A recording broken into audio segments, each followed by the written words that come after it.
Hello बच्चों, मैं लखन सैनी राजस्थान सरकार और वेदांता के CSR इनिशिएटिव ई कक्षा में आपका स्वागत करता हूं, जिसके टेक्निकल पार्टनर है मिशन ज्ञान।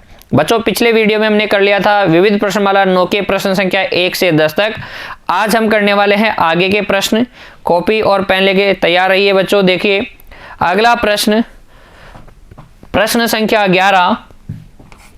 यदि एक चतुर्भुज के शीर्ष 1,4 -5,4 -5, और 1, -3 हो तो चतुर्भुज का प्रकार बताइए।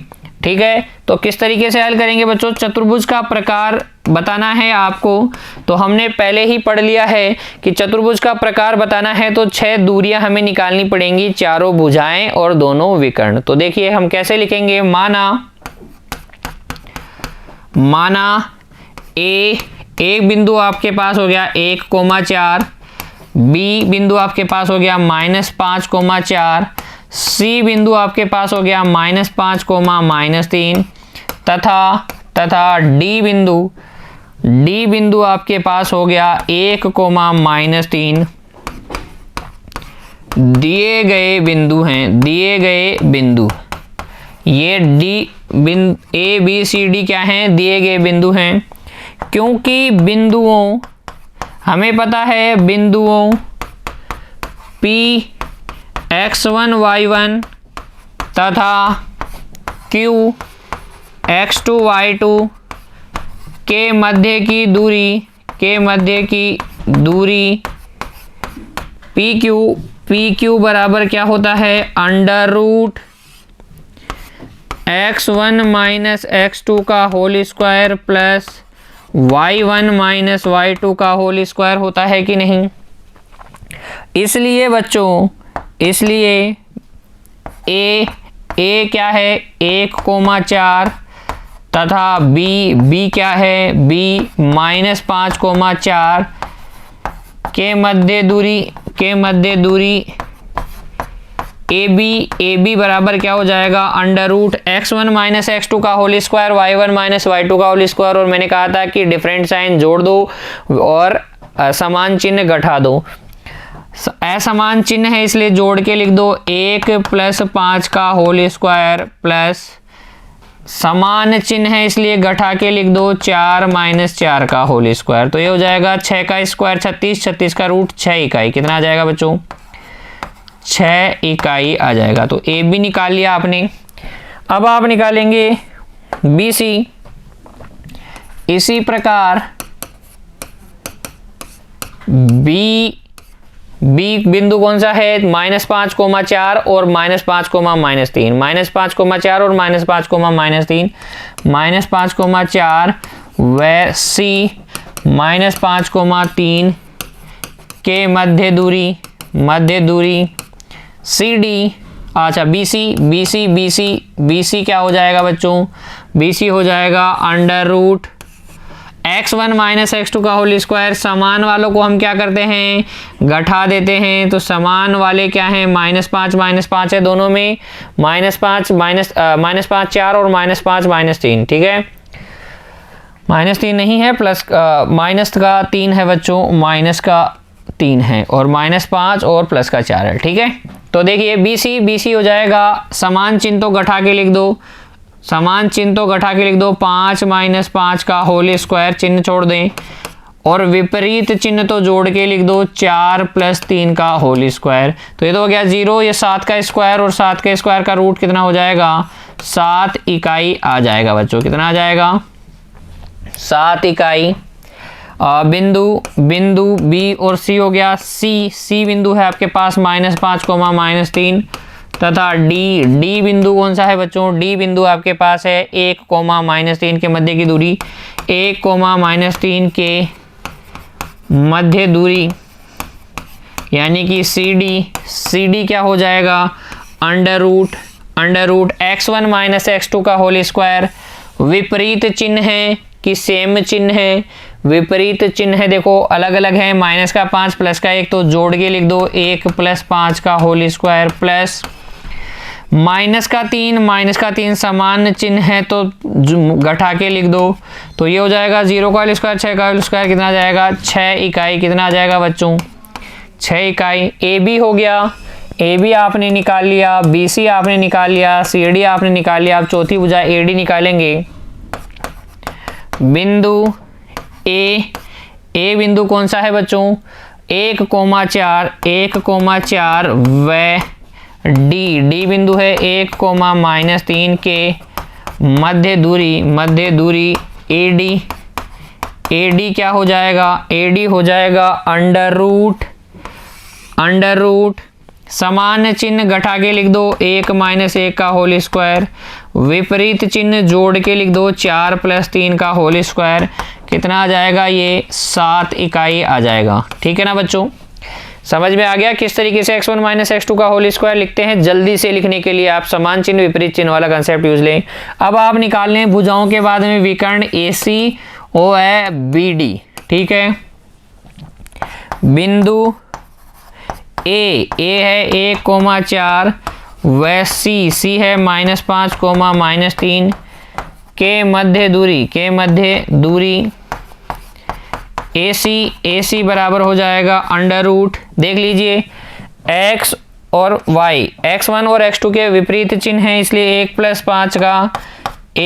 5 का होल स्क्वायर प्लस y1 और y2 के भी विपरीत चिन्ह हैं इसलिए 4 + 3 का होल स्क्वायर, तो 6 का स्क्वायर 36 और 7 का स्क्वायर 49, कितना हो गया 35 और 50 85, अंडर रूट 85 इकाई आ जाएगा, अंडर रूट 85 इकाई आ जाएगा। अब आप देखिए बी बिंदु बी व डी बिंदु के मध्य की दूरी BD भी निकाल लीजिए। 6 दूरियां आपको निकालनी थी, AB आपने निकाली, BC आपने निकाली, तो B और D देख लीजिए। B है आपके पास -5,4 और 1,-3, -5,4 और 1,-3, इनके मध्य की दूरी निकालिए। B ये दोनों विपरीत चिन्ह जोड़ दीजिए 1 + 5 का होल स्क्वायर प्लस ये भी विपरीत चिन्ह जोड़ दीजिए 4 + 3 का होल स्क्वायर, ये भी कितना आ जाएगा अंडर रूट 85 आ जाएगा। क्योंकि चतुर्भुज ABCD में आप देख रहे हैं AB बराबर है CD बराबर है, AB और CD बराबर है। AB का मान कितना आया था 6 इकाई और CD का मान भी कितना आया था 6 इकाई, तो AB और CD बराबर 6 इकाई है। BC और AD आपके पास 7 इकाई है और AC और BD आपके पास अंडर रूट 85 इकाई है, अंडर रूट 85 इकाई है। जोड़ के देख लीजिए 36 और 49, ठीक है 15 हासिल 8 5, ठीक है 85। तो क्योंकि आमने सामने की भुजाएं बराबर हैं, विकर्ण भी बराबर हैं, इसलिए चतुर्भुज ABCD एक आयत है। और अगर ये आयत हैं इसलिए हम कहेंगे बिंदुओं A 1,4, B 1,-3, C -5,-3 व D -5,4 को, अच्छा उल्टा लिखा क्या मैंने, देख लीजिए C बिंदु -5,-3 है और D बिंदु आपके पास कितना है, D बिंदु है 1,-3 D है और ये आपके पास B बिंदु है, को मिलाने ये बिंदु क्या हैं, ये बिंदु आयत के शीर्ष हैं। क्या हैं, आयत के शीर्ष हैं। कैसे पता किया हमने दूरियां निकाली, दूरियां निकाल के हमने क्या किया है बच्चों, दूरियां निकाल के हमने पता कर लिया कि आमने सामने की भुजाएं बराबर थी, विकर्ण भी बराबर थे, इसलिए ये क्या है, आयत है। आप चाहें तो ग्राफ पेपर से भी उसको कर सकते हैं, लेकिन फिर भी एग्जाम में तो आपको ऐसे ही करना पड़ेगा, दूरियां निकाल के ही।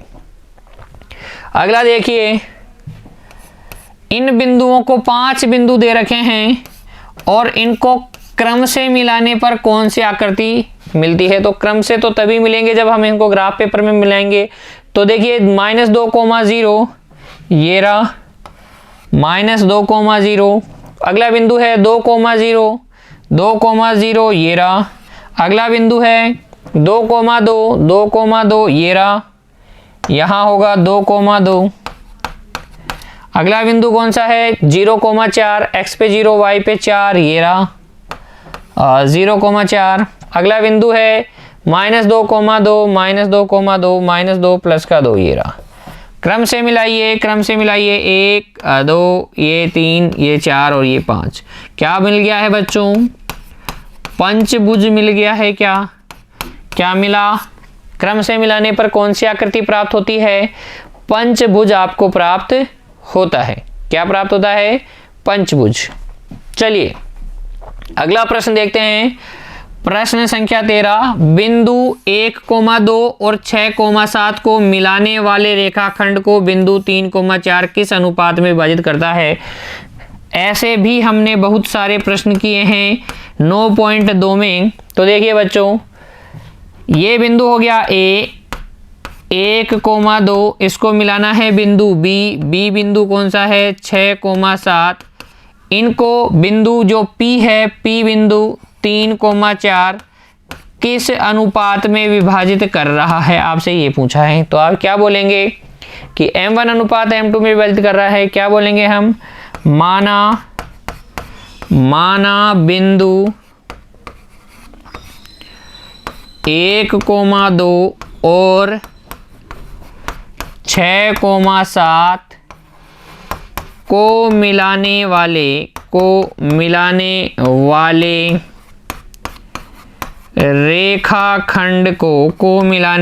रेखाखंड को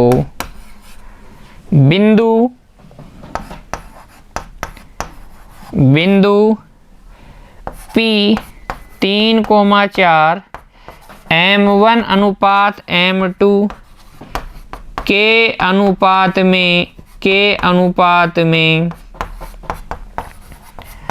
अंतः विभाजित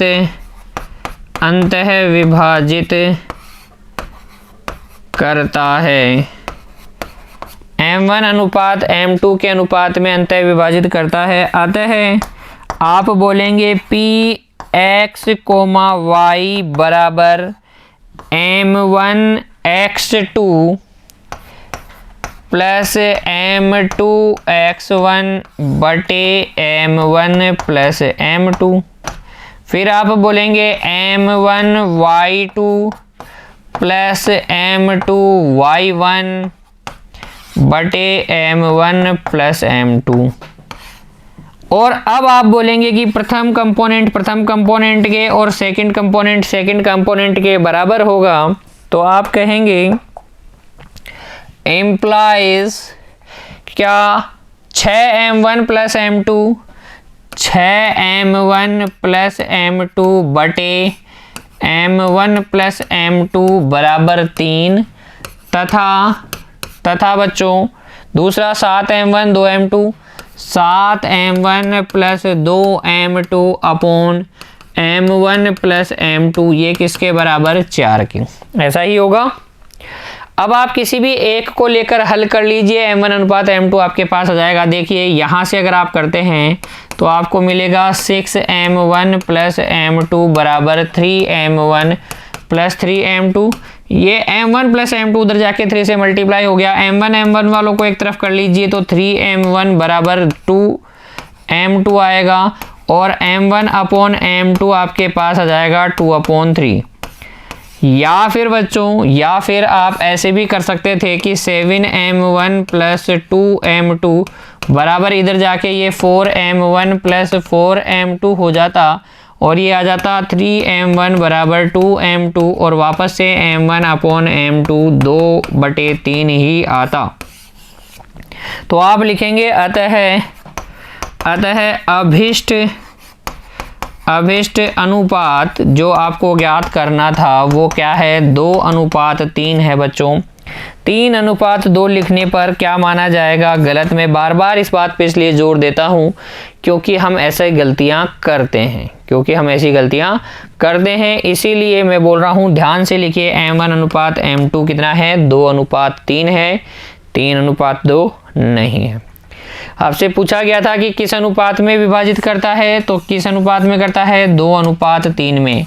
अंतः विभाजित करता है कि बाह्य विभाजित, सेल्फ अंडरस्टूड है, ऑटोमेटिकली अंडरस्टूड है क्योंकि धनात्मक है इसलिए कैसा है, अंतः विभाजन। और नहीं लिखा है इसका मतलब भी क्या है, अंतः विभाजन ही है। अगर बाह्य विभाजन होता तो यहाँ चिन्ह किसका आता, ऋणात्मक चिन्ह आता और हम लिखते ब्रैकेट के अंदर बाह्य विभाजन। ठीक है, चलिए नेक्स्ट प्रश्न देखते हैं। किसी वर्ग, ये वर्ग है, वर्ग लग नहीं रहा है, ये रहा, थोड़ा बराबर सी भुजाएं बनाएंगे। ए बी सी और डी के सम्मुख शीर्ष, एक शीर्ष आपके पास है 5, -4 और उसके सामने वाला शीर्ष है 3, -3, है तो इसके विकर्ण की लंबाई ज्ञात कीजिए। भाई विकर्ण क्या होता है, सम्मुख शीर्षों के मध्य की दूरी तो होता है, तो आपको बताना है वर्ग ABCD के विकर्ण AC की लंबाई वो हो जाएगी A 5, -4 व C -3, के मध्य की दूरी। और मध्य की दूरी तो बच्चों आपको पता ही है x1 - x2 का होल स्क्वायर, 5 माइनस का 3 प्लस का 3 का होल स्क्वायर प्लस -4, विपरीत चिन्ह समान चिन्ह है तो -4 माइनस कितना, x1 y1 y2 का होल स्क्वायर बच्चों। तो ये है विपरीत चिन्ह इसलिए जुड़ के हो जाएंगे। तो ये हो जाएगा बच्चों 8 का स्क्वायर प्लस 6 का स्क्वायर यानी कि 100, और 100 का रूट कितना होता है, 10 इकाई। तो विकर्ण की लंबाई कितनी है, 10 इकाई है। कितनी है, 10 इकाई। विकर्ण की लंबाई कितनी आ जाएगी, 10 इकाई। ठीक है, अगला प्रश्न देखिए। एक रेखाखंड का एक सिरा 4,0 है, ये रेखाखंड है भाई AB, तो इसका एक सिरा तो क्या है, 4,0 है, और दूसरा सिरा हमें पता नहीं है, x, y रहा होगा, और इसका मध्य बिंदु हमें पता है, मध्य बिंदु m क्या है, 4,1 है। तो रेखाखंड के दूसरे सिरे के निर्देशांक ज्ञात कीजिए। तो हम मान लेंगे, माना रेखाखंड A 4,0 व B x, y, माना रेखाखंड के सिरे ये हैं। ठीक है, क्योंकि A x1 y1 तथा B x2 y2 का मध्य बिंदु क्या होता है, मध्य बिंदु होता है। आपको पता है मध्य बिंदु का सूत्र x1 + x2/2 और y1 + y2/2 यही होता है। तो यहाँ से मध्य बिंदु m कितना है, मध्य बिंदु है आपके पास 4,1 बराबर x1 + x2, x1 4 + x/2, y1 0 + y/2। अब फर्स्ट कंपोनेंट को फर्स्ट कंपोनेंट के बराबर कर दें, सेकंड को सेकंड के बराबर कर दें और आंसर ले लें। 4 + x/2 तो किसके बराबर होगा, 4 के, और यहाँ से x बराबर कितना आ जाएगा, 4 आ जाएगा। 4 + x = 8 और प्लस का 4 उधर जाके घट जाएगा। और यहाँ से y/2 आपके पास है 1 और y बराबर कितना आ जाएगा, 2। अतः अभिष्ट शीर्ष के निर्देशांक, अभिष्ट शीर्ष यानी दूसरे शीर्ष के निर्देशांक क्या हो जाएंगे, x, y, x पे 4 और y पे 2, x पे 4 और y पे 2 बच्चों। तो जो रेखाखंड था उसका दूसरा सिरा क्या जाएगा, 4,2 आ जाएगा। वही कंसेप्ट बच्चों, दो अगर क्रमित युग्म बराबर हैं तो फर्स्ट कंपोनेंट के और सेकंड कंपोनेंट के बराबर करेंगे तो आपको हल मिल जाएगा। ठीक है, अगला देखिए प्रश्न संख्या 16, बिंदुओं 6,8 और 2,4 को मिलाने वाले रेखाखंड के मध्य बिंदु से बिंदु 1,2 की दूरी ज्ञात कीजिए। तो प्रश्न को ध्यान से समझिए बच्चों, पहले आपको निकालना है मध्य बिंदु और फिर उसकी दूरी निकालनी है बिंदु 1,2 से। तो हमें पता है बिंदु, क्योंकि बिंदु P x1 y1 तथा Q x2 y2 के मध्य की दूरी अच्छा, हमें इन दोनों का मध्य बिंदु निकालना है बच्चों। ध्यान से देखिए, तो इन दोनों के मध्य बिंदु के निर्देशांक क्या होते हैं, के मध्य बिंदु के निर्देशांक क्या होता है बच्चों, बताओ। दो बिंदुओं के मध्य बिंदुओं के निर्देशांक याद कीजिए और बताओ क्या, x1 plus x2 upon 2, y1 plus y2 upon 2 होता है क्या। बिंदु x1 y1 और x2 y2 के मध्य बिंदु के निर्देशांक क्या होते हैं, x1 plus x2 upon 2, y1 plus y2 upon 2। कैसे आता है, अंतः विभाजन के सूत्र में m1 अनुपात m2 की जगह हम क्या लेते हैं, 1:1 लेते हैं। इसलिए देखिए बच्चों, बिंदु कौन कौन से हमारे पास, 6,8 और 2,4 का मध्य बिंदु क्या हो जाएगा, मध्य बिंदु हो जाएगा 6 प्लस 2/2 और 8 plus 4/2, x1 plus x2/2, y1 plus y2/2, 6 और 2 8, 8/2 कितना हो गया 4, 8 और 4 12/2 कितना हो गया 6। तो मध्य बिंदु क्या हो गया 4,6। अब 4,6 वह इन दोनों के मध्य बिंदु हमारे पास आ गया 4,6 से बिंदु 1,2 की दूरी निकालनी है। वह बिंदु 1,2 के मध्य की दूरी कैसे निकालते हैं बच्चों हम, √x1 माइनस x2 का होल स्क्वायर, 4 माइनस 1 का whole square plus y1 minus y2 का होल स्क्वायर, 6 माइनस 2 का होल स्क्वायर। तो ये हो जाएगा 3 का स्क्वायर 9, 4 का स्क्वायर कितना 16, √25 का मतलब 5 इकाई। कितना आ जाएगा बच्चों 5 इकाई। कितना है ये 5 इकाई है। ठीक है, तो दो बिंदु दे रखे थे, उनका मध्य बिंदु आपको ज्ञात करना था। मध्य बिंदु से बिंदु 1,2 के बीच की दूरी ज्ञात करनी थी। तो दो चीजें काम आई, मध्य बिंदु के निर्देशांक का सूत्र और दूरी सूत्र, जो बच्चों हमने कई बार अप्लाई कर लिया है, x1 माइनस x2 का whole square plus y1 minus y2 का होल स्क्वायर। मध्य बिंदु भी हम कई बार ज्ञात कर चुके हैं, x1 plus x2/2, y1 plus y2/2 का होल स्क्वायर। तो ये थे बच्चों विविध प्रश्नमाला 9 के प्रश्न संख्या 11 से 16 तक के। आगे के प्रश्न हम नेक्स्ट वीडियो में करेंगे। तब तक के लिए जो भी आपने पढ़ लिया है अध्याय 9 के अंदर, उन सभी की एक बार फिर से प्रैक्टिस कीजिए। इतना पक्का कर लीजिए कि अब आपको इस चैप्टर में कहीं पे भी कोई दिक्कत नहीं आए। ठीक है, आगे के सवाल भी हल करने का प्रयास कीजिए, आपसे ज़रूर हो जाएंगे बच्चों, क्योंकि कंसेप्ट तो आपने सारे सीख ही लिए हैं। ठीक है बच्चों, प्रैक्टिस करते रहिए। धन्यवाद।